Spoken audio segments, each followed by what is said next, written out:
যে ব্যক্তি বেদাতি কর্মকাণ্ড করে, বলেন আমার সাথে, যে বেদাতি কর্মকাণ্ড করে, যে বেদাতিকে আশ্রয় দেয়, উভয়ের উপর আল্লাহর অভিশাপ, ফেরেশতাদের অভিশাপ, সকল মানুষের অভিশাপ। এক নাম্বার, আপনি নিজে বেদাতগিরি করলেন। দুই, কাউরে সুযোগ করে দিলেন যে আমার এই 3%, 4%, 5% জমিন দিয়ে দিলাম, আপনি এই জায়গায় একটা খানকা বানান আর বেদাতের সাপ্লাই দেন, কোনো সমস্যা নাই, আমার আব্বাও করছে, দাদাও করছে, আপনিও করেন, আপনি জায়গাটা দিয়ে দিলাম।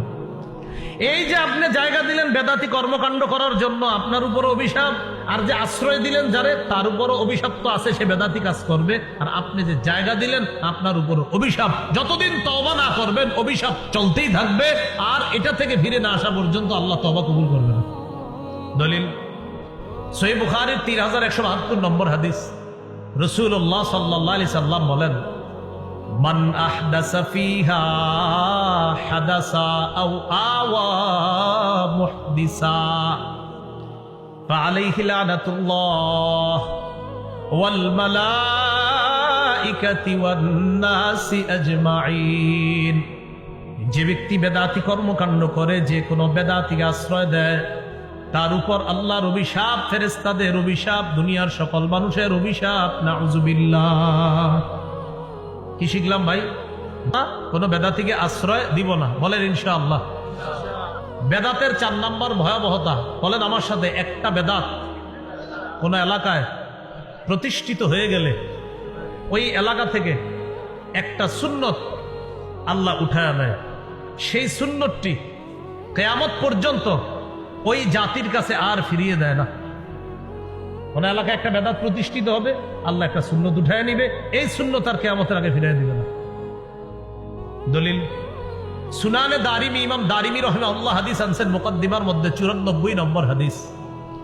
قال رسول الله صلى الله عليه وسلم ما ابتدع قوم بدعة في دينهم إلا نزع الله من سنتهم سنتا وفي رواية من سننهم سنتا। কোন এলাকার মধ্যে কোন জাতি যদি তাদের ধর্মের মধ্যে একটা বেদাত চালু করে, এটা যদি প্রতিষ্ঠিত হয়ে যায়, আল্লাহ তাআলা ওই এলাকা থেকে একটা সুন্নত উঠায় নেয়। সুম্মা লা ইয়ারুদ্দুহা ইলাইহিম ইলা ইয়াউমিল কিয়ামাহ। কিয়ামত পর্যন্ত ওই সুন্নত ওই জাতির কাছে আল্লাহ আর ফিরিয়ে দেয় না। এই জন্য এলাকার উলামায়ে হযরত আছেন, এলাকাবাসীর কাছে আমার উদাত্ত আহ্বান, এলাকার মধ্যে যদি কোনো বেদাত দেখেন চালু হয়, কেউ যদি কোনো বেদাত প্রতিষ্ঠিত করে, আলেমদের সাথে মিলেমিশে সম্মিলিতভাবে ওই বেদাতের প্রতিবাদ করবেন, ওই বেদাতকে এলাকা থেকে দূর করবেন। না হয় কপাল খারাপ, কিন্তু আপনাদের সুন্নত কিন্তু আল্লাহ উঠায় নেবেন। ইবনে মাজার বর্ণনা 2865 নম্বর হাদিস, 2865 নম্বর হাদিস।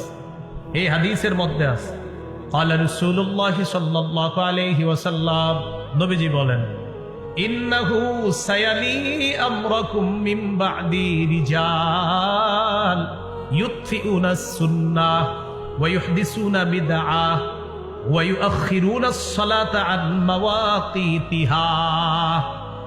নবী বলেন, আমার পর তোমাদের ধর্মীয় দায়িত্বশীল হবে এমন মানুষরা, যারা সুন্নতকে মিটায়া দিবে।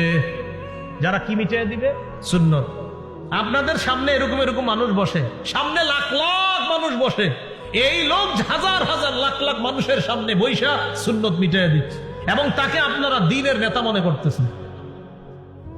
নবীজি বলতেছেন, আমার পরে ধর্মীয় নেতা হবে এমন এমন মানুষ, ইউতফিউনা সুন্নাহ, যারা সুন্নতকে নিভিয়ে দিবে, ওয়া ইউহদিসুনা বিদআহ, যারা বেদাত প্রতিষ্ঠিত করবে, ওয়া ইউআখিরুনা আস-সালাতা আন মাওয়াকিতিহা, যারা সময় মতো নামাজকে নিতে নিতে নিতে নিতে একদম শেষ হতে গিয়ে নামাজ পড়বে।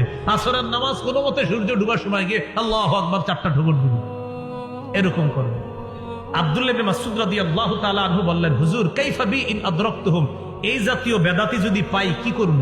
এখন আপনারা আমরা সবাই একসাথে বলি, চলেন, যদি আমরা এই জাতীয় বেদাতি পাই তা আমরা কি করব? নবীজি জবাব দিয়ে দিয়েছে, লাইসা তাআতুন লিমান আসাল্লাহ, যে আল্লাহর নাফরমানি করে তার কথা মানা যাবে না, যে আল্লাহর নাফরমানি করে তার কথা মানা যাবে না। অতএব যে সুন্নতকে নিভায়া দেয়, বেদাত সৃষ্টি করে, সে আল্লাহর নাফরমান। নবী বলতেছে এই নাফরমানের কথা মানা যাবে না। নাফরমানের কথা কি করা যাবে না? মানা যাবে না। এই হলো বেদাতের 4 নাম্বার ভয়াবহতা। বেদাতের 5 নাম্বার ভয়াবহতা, যে ব্যক্তি বেদাতগিরি করে, আল্লাহ না করেন যদি এই আকীদা নিয়ে মারা যায় যে মরার সময় তার বেদাতি আকীদা, বাস তার ঠিকানা জাহান্নাম।